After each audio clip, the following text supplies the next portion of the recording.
Cuando hablamos de orar, generalmente uno piensa que orar es pedirle cosas a Dios. Y es verdad, orar es pedirle cosas a Dios. Esa es la oración de petición. Pero hay muchas clases de oración, no solamente la oración de petición. Está también la oración de confesión. Cuando nosotros le confesamos nuestras faltas al Señor, entonces ahí le estamos confesando, le estamos pidiendo perdón. Esa es la oración de confesión.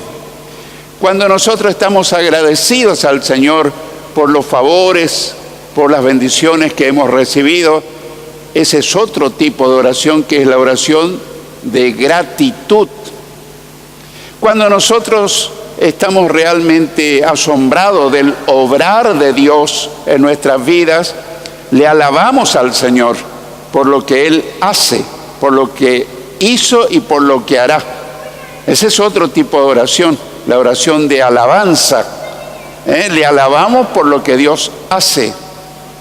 Y cuando nosotros reconocemos lo que es Dios, entonces le adoramos. Le adoramos no por lo que hace, sino por lo que Dios es. Le alabamos por lo que hace y le adoramos por lo que Dios es. Y esa es la oración de adoración. Así que, como vemos, hay muchos tipos de oraciones, no solamente la petición.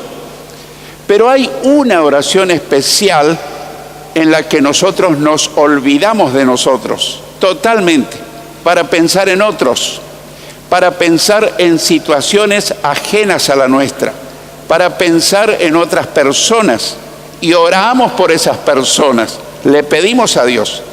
Esa oración se llama la oración de intercesión, intercesión. Y hoy vamos a hacer énfasis en la oración de intercesión. Continuando con nuestro estudio en la carta a los Efesios, hoy vamos a meditar en lo que llamaremos un modelo de intercesión, un modelo de intercesión. Porque a veces podemos pedir muchísimas cosas por nuestros hermanos, por nuestros familiares, por nuestros amigos, pero cuando nosotros oramos por los hermanos en la fe, ¿qué deberíamos pedir especialmente?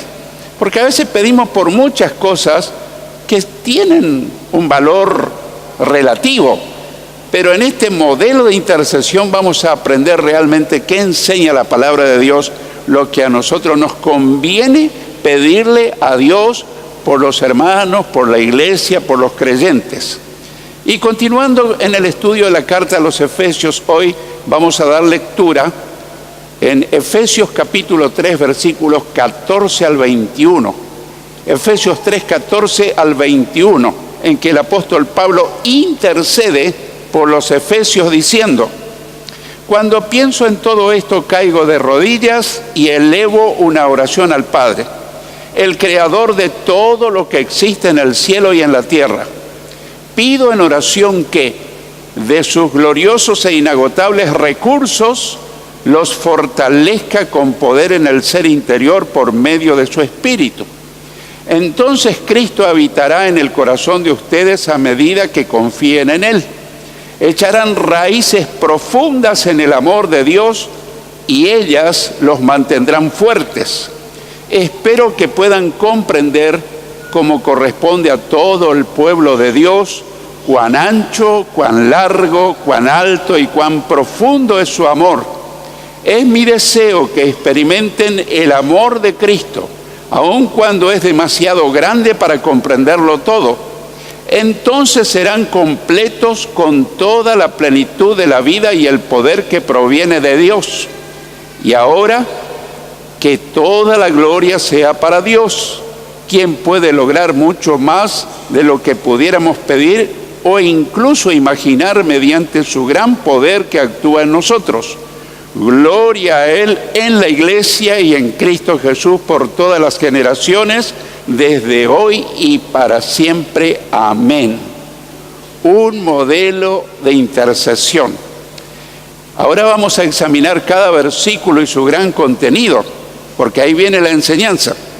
En la primera parte del primer versículo que hemos dado lectura, el versículo 14, Pablo dice, cuando pienso en todo esto, cuando pienso en todo esto. ¿En qué pensaba él? En todo lo que venía diciendo anteriormente, en el capítulo anterior, cuando pienso en todo eso.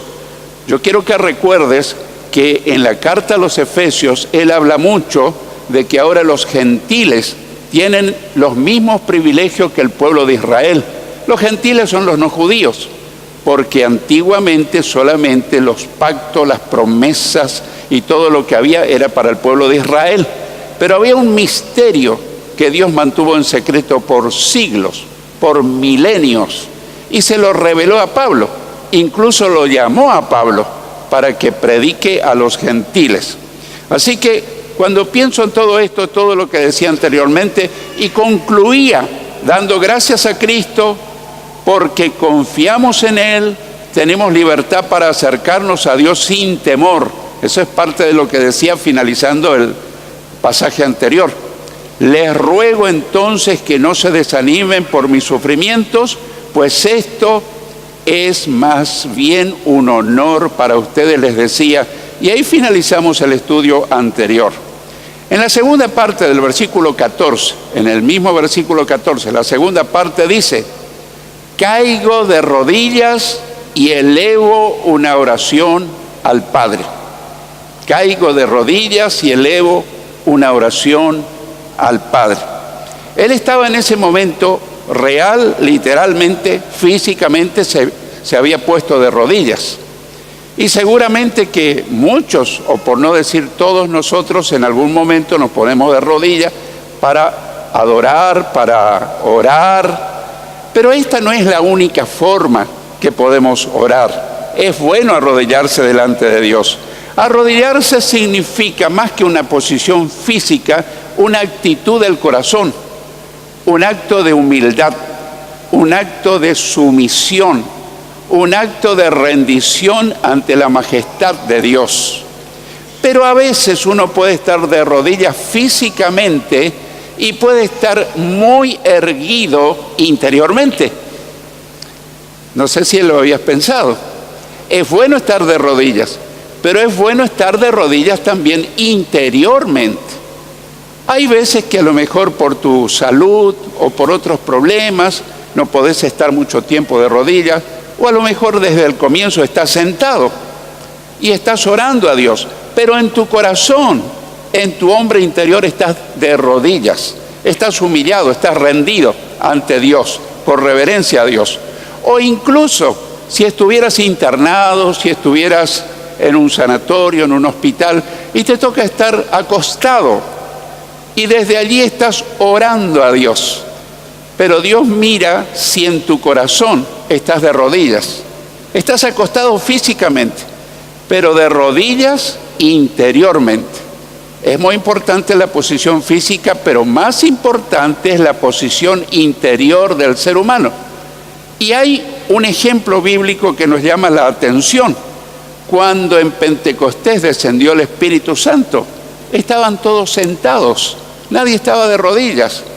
En la Reina Valera 60 dice, cuando llegó el día de Pentecostés estaban todos unánimes juntos y de repente vino del cielo un estruendo como de un viento recio que soplaba, el cual llenó toda la casa donde estaban sentados. Hechos 2, versículos 1 y 2. Esa dice la Reina Valera 60. Qué notable. Estaban sentados, pero fueron llenos del Espíritu Santo. Pero en su interior estaban humillados, estaban rendidos, estaban ellos con reverencia ante Dios. Así que la posición física es importante, pero más importante es lo que ocurre en nuestro ser interior. Pablo ya había orado por los efesios en esta misma carta, en el capítulo 1. Decía, le pido a Dios que les dé sabiduría espiritual. No sé si siempre pedimos eso por los hermanos. No sé si pedimos para nosotros mismos, pero en su oración intercesora él dice que le pedía sabiduría espiritual para que crezcan en el conocimiento de Dios. A veces pedimos cualquier cosa, menos estas cosas que son vitales, importantes. Pedir para que uno cada día conozca más a Dios, lo conozca, lo entienda, lo siga, lo obedezca. Pido que les inunde de luz el corazón, decía Pablo en su primera oración, antes de este párrafo que estamos meditando, para que puedan entender la esperanza segura que Él ha dado a los que llamó. También pido en oración que entiendan la increíble grandeza del poder de Dios para nosotros, los que creemos en Él. Eso Él oraba en Efesios, en el capítulo 1, versículos 17 al 19. O sea que la carta a los Efesios contiene por lo menos dos grandes oraciones del apóstol Pablo, dos oraciones intercesoras a favor de los cristianos de Éfeso. Ahora pasamos al siguiente versículo del pasaje que estamos meditando, en Efesios capítulo 3, y ahora vamos al versículo 15. Vemos que Pablo considera al Padre el creador de todo lo que existe en el cielo y en la tierra. El creador de todo lo que existe en el cielo y en la tierra. Hay un salmo muy lindo que revela que la creación declara que fue hecha por Dios. Dice: los cielos cuentan la gloria de Dios y el firmamento anuncia la obra de sus manos. Un día emite palabra a otro día y una noche a otra noche declara sabiduría. No hay lenguaje ni palabras. Sin embargo, por toda la tierra salió su voz y hasta el extremo del mundo sus palabras a través de la creación. Estos son los primeros 3 versículos del Salmo 19. Qué lindo texto bíblico para uno meditar. La creación a pleno habla de un Dios creador. En el versículo 16, el siguiente que estamos estudiando, Pablo dice: pido en oración que de sus gloriosos e inagotables recursos los fortalezca con poder en el ser interior por medio de su espíritu. Qué interesante lo que le pide. Otras versiones dicen que lo fortalezca con poder en el hombre interior. El ser interior o el hombre interior es nuestra vida espiritual, lo que tenemos por dentro. Dice que sean fortalecidos. Y no es frecuente que nosotros pidamos por un hermano: yo oro para que tu vida espiritual, tu corazón, tu ser interior, tu hombre interior sea fortalecido. Qué bien nos haría que oren a favor nuestro. Yo necesito que ustedes oren por mi vida interior. Yo oro con frecuencia en mi tiempo de oración por cada uno de ustedes, pidiendo que Dios les fortalezca en su ser interior. ¿Por qué? Porque de eso depende la victoria o la derrota de un cristiano. En eso está el secreto de ser un cristiano victorioso en nuestra vida interior, de nuestro corazón. Sobre todas las cosas guardadas, ¿qué dice la Biblia? Guarda tu corazón, porque de él mana la vida o fluye la vida. O sea que la gente en general tiene mucho cuidado de la parte física. Hace gimnasia, hace régimen para adelgazar, lo cual está muy bien. Pero digo yo, ¿será que todos cuidan su vida interior?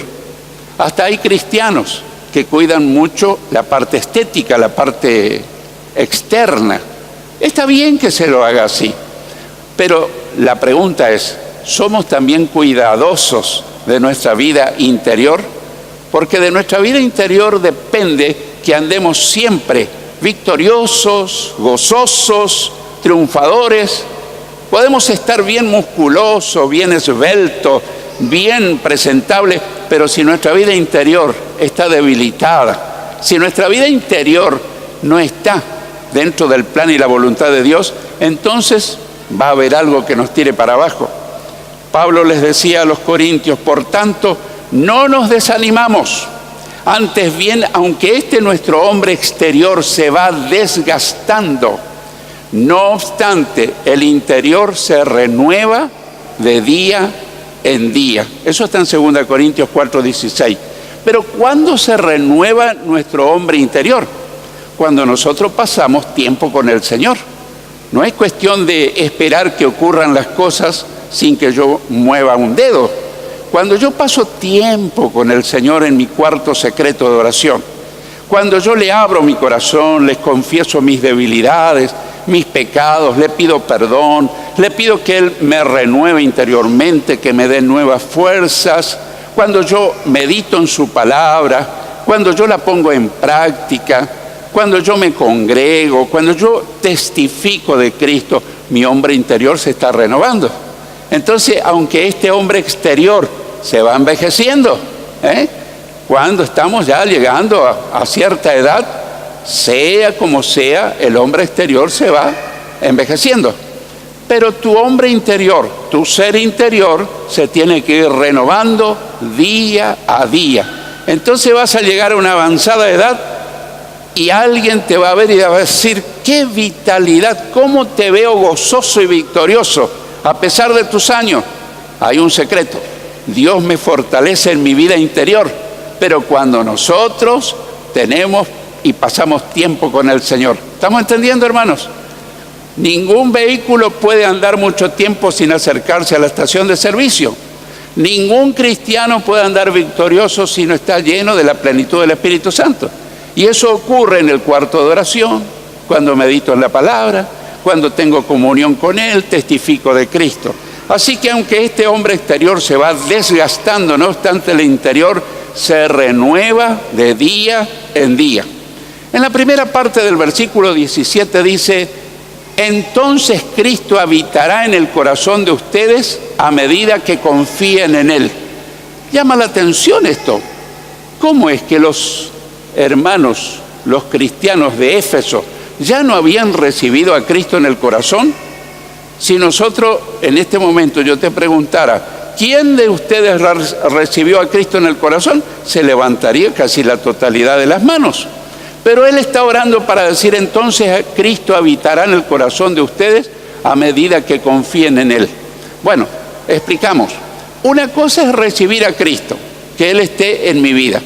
Y otra cosa es darle lugar, que Él ejecute su voluntad, que Él gobierne mis pensamientos, que Él gobierne mi voluntad, que Él gobierne mis palabras, que Él gobierne mis emociones, que habite Cristo en mi corazón. No solamente que esté allí, sino que Él comience a tomar hegemonía, control, autoridad.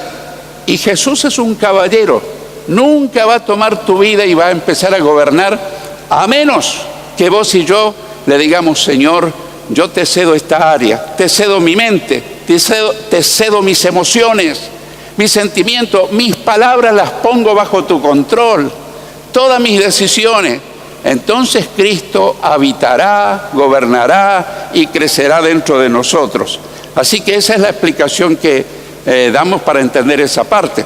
En la segunda parte del versículo 17 dice: entonces ustedes echarán raíces profundas en el amor de Dios y ellas, las raíces, los mantendrán fuertes. Aquí hay un secreto, hermanos, que yo quiero que no te pierdas. Dice que entonces ustedes echarán raíces. ¿Viste cuando pones una plantita en un frasco y le pones agua hasta que echa raíces y después recién lo plantas en la tierra? Bueno, figuradamente Él está hablando de eso. Nosotros echaremos raíces profundas en el amor de Dios y ellas, en las raíces, nos mantendrán fuertes. La pregunta es: ¿yo estoy echando raíces en el amor de Jesús? Yo estoy enraizado, estoy amarrado, prendido, así como la plantita en la maceta no crece mucho, pero cuando la ponemos en el piso, en la tierra, comienza a crecer. Así también nosotros necesitamos crecer cuando tenemos comunión íntima con Jesús. Él es el que nos da la vida, la vitalidad, la fuerza, el entusiasmo, el poder. Coincidentemente, la palabra de Dios dice algo muy parecido. Dice: bendito el hombre que confía en el Señor y pone su confianza en Él. Será como un árbol plantado junto al agua, que extiende sus raíces hacia la corriente. No teme que llegue el calor y sus hojas están siempre verdes. En época de sequía no se angustia y nunca deja de dar fruto. Eso está en Jeremías 17, versículos 7 y 8. Así como una planta echa raíces y toma el agua de un arroyo, de algo que está cercano, nosotros necesitamos echar raíces, pero no en el secadal del mundo, no en una expectativa vana, sino echar raíces en el amor de Dios, alimentarnos continuamente. Y entonces vamos a andar vigorosos, radiantes, renovados cada día.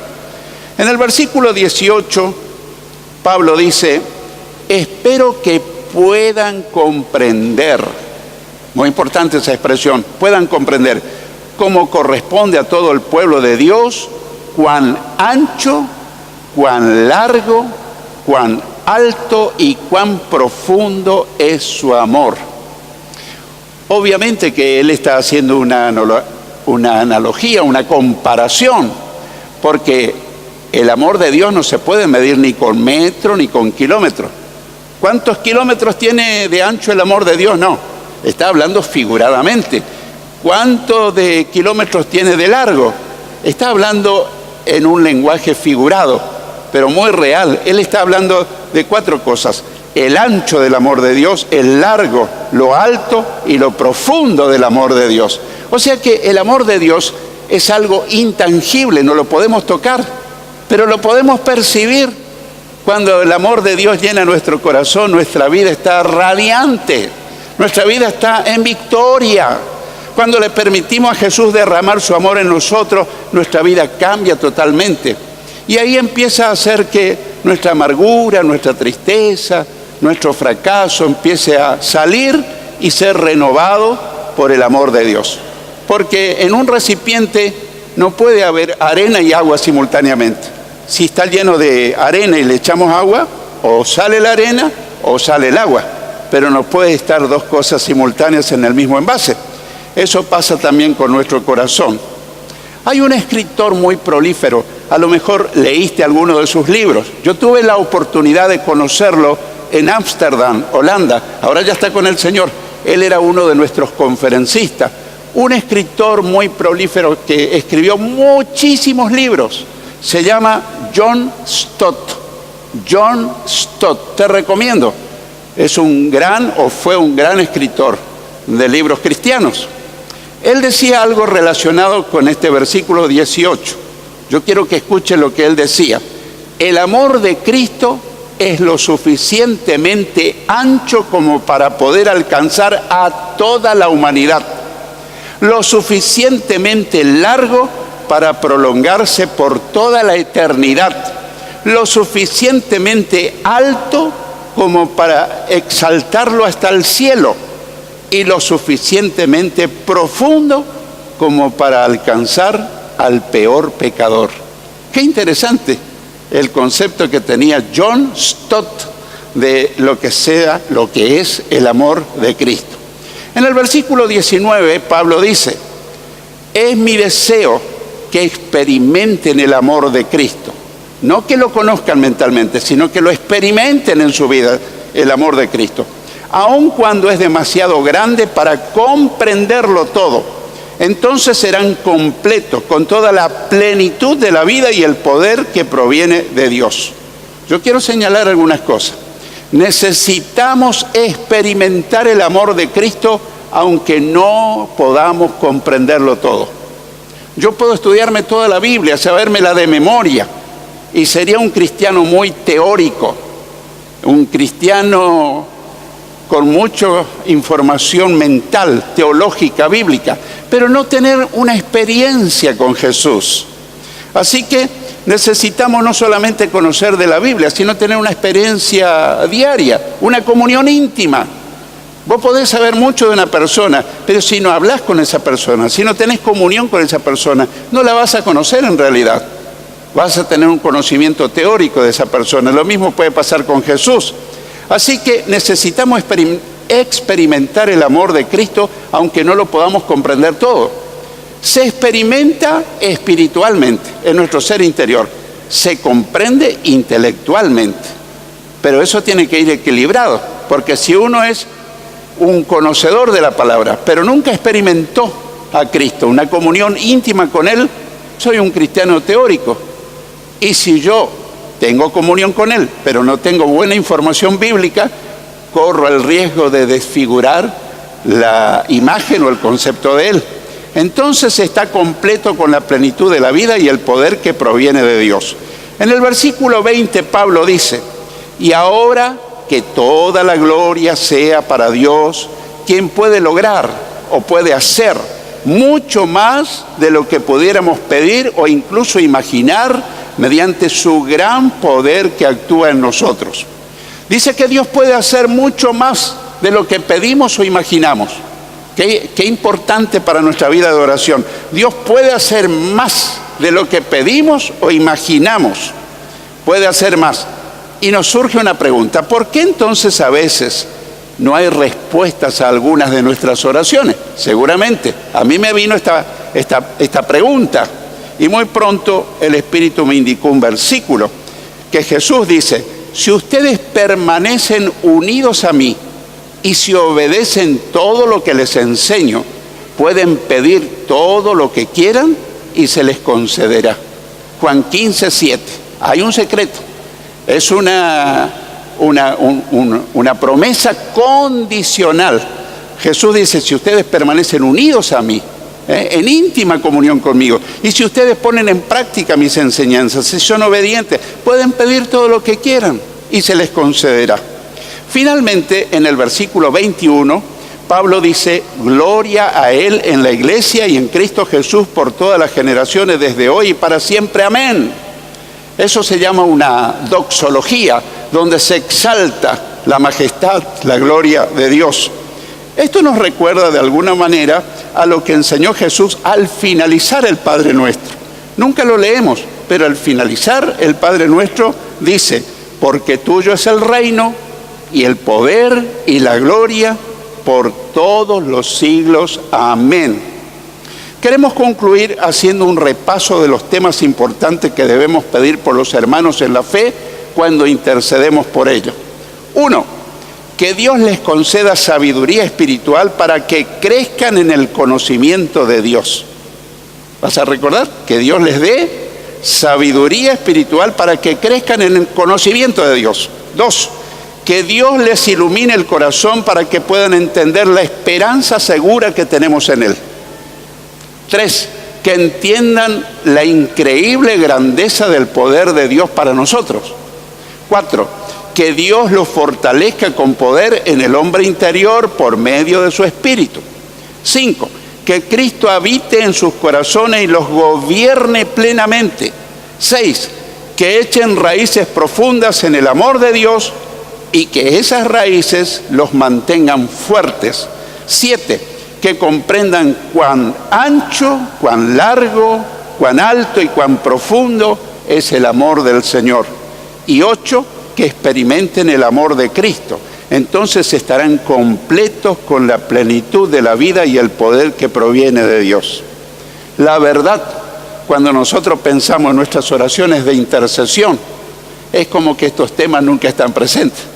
Pedimos por la finanza, pedimos por la prosperidad, pedimos por esto, lo cual yo no digo que no podamos pedir, pero estos valores son valores bíblicos, son guiados por el Espíritu Santo para que seamos cristianos fuertes, victoriosos, invencibles, porque Cristo vive. Triunfaremos si hacemos todo esto hoy, mañana y siempre. El que tenga oídos para oír, que oiga lo que el Señor te dice y me dice.